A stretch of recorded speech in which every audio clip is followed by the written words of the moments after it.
Hello there, welcome back to Proformance. This is episode 2 and today we're covering hydraulics on a new AFS Connect tractor. So this is going to include basic operation of the levers themselves, and then we're going to dive into the Pro 1200 display to discuss timers, flow rates, priorities and a new feature on these AFS Connect tractors, which is motor mode. I'll spin you around, let's take a look.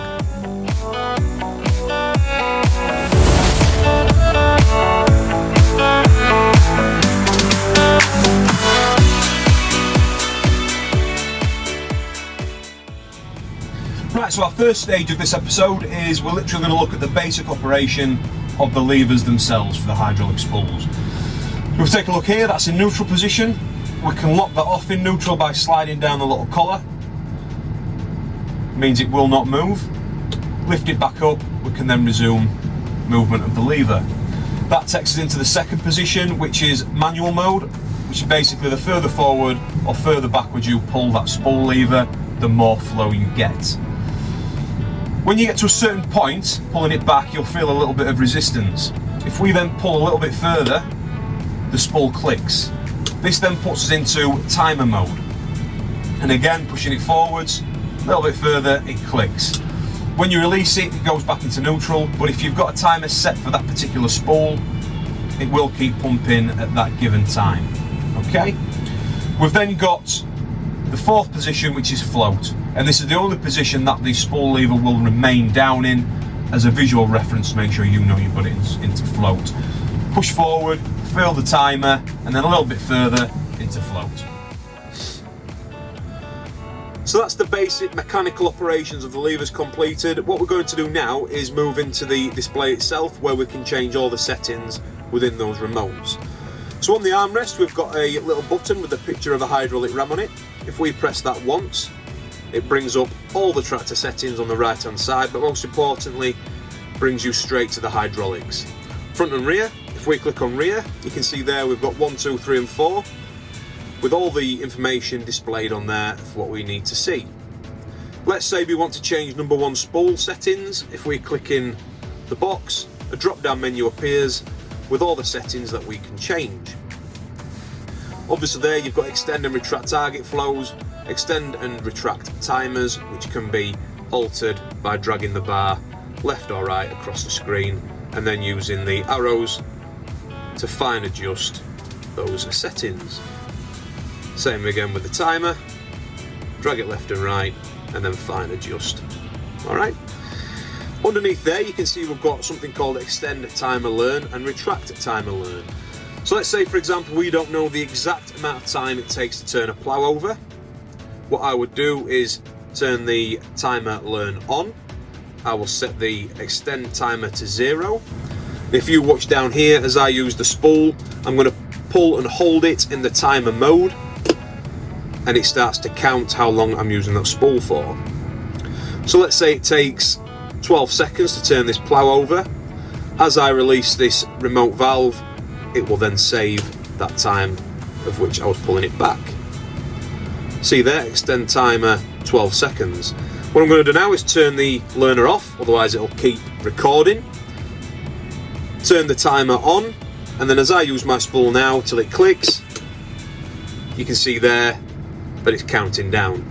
If I want to quickly stop this for any safety reasons, flick the lever and it pauses and sends it back to the original time. Turn timer off. Let's have a look at lock. This completely disables the spool within the display. We've then got motor mode and priority. Priority does exactly what it says on the tin and prioritises that particular spool. And motor mode is, as the name suggests, for a hydraulic motor. To use motor mode, push the spool lever completely into float, then turn it on, and you can see now the display's changed and we can only change the retract target flow, turn priority on or off and turn motor mode on or off. So what we've done now is we've plugged the hydraulic fan into the minus sign on the back of the tractor, which is the retract. We can change our oil flow as we would, let's say for example 22%, and then I can pull the lever out of float into neutral, and now I can push it into work, into retract, and you can see now that that spool is working. pull it towards you and it goes straight into float. And that is why motor mode has been created on these new tractors, is to make sure that you're not sending any back pressure the other way down the pipes to cause any problems or issues with the hydraulic motors.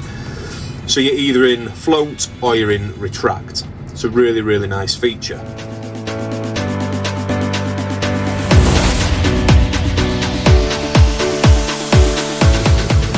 I hope that video was alright for you guys. I'm going to end it with 4 little tips for you to take away. So my first one is, I'm sure you noticed on the left hand side of the screen at the bottom I had a little tab where you could see all 4 spools and whether they're working or not.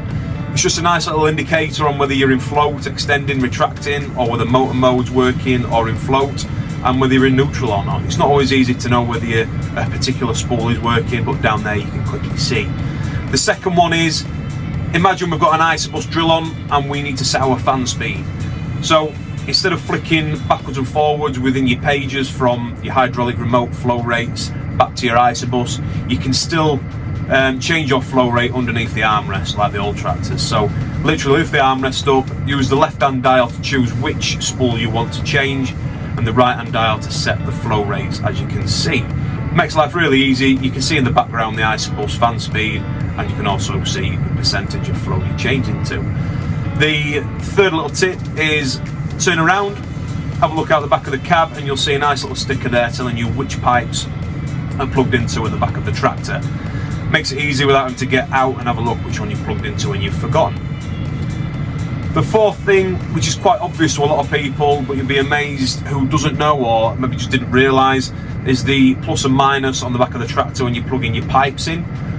The plus is always lifting the implement out of the ground, and minus is always putting it into the ground. So plus is pulling the lever towards you in the cab, and the minus is pushing the lever away from you. This is important when you're using coverage maps to make sure that the tractor is coveraging correctly.